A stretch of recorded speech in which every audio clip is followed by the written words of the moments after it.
questo è un punto strategico della viabilità dell'Alta Padovana. Sappiamo insomma che per almeno un paio d'anni il fatto che questo ponte fosse limitato come portata ha creato grossi disagi. Sì, ricordo bene le discussioni quando il ponte si parlava del rischio di chiusura o comunque è stata limitata la portata per il passaggio ed era una criticità importante.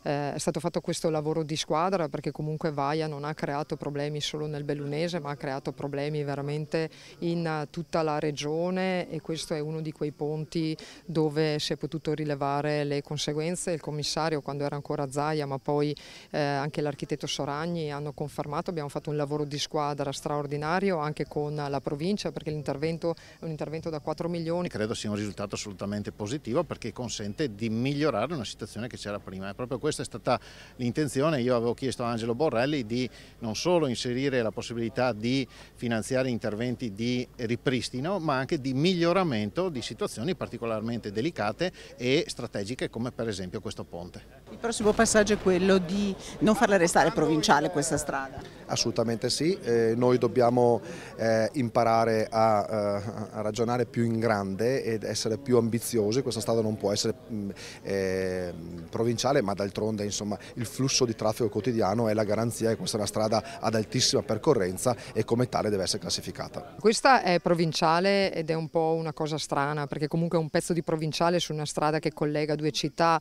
Padova a Trento, ma abbiamo già fatto richiesta e sollecitato più volte e l'iter del DPCM è in corso a Roma affinché questa venga trasformata in statale e quindi possa rientrare negli investimenti che possono essere fatti per il potenziamento e la riqualificazione di tutta la Valsugana.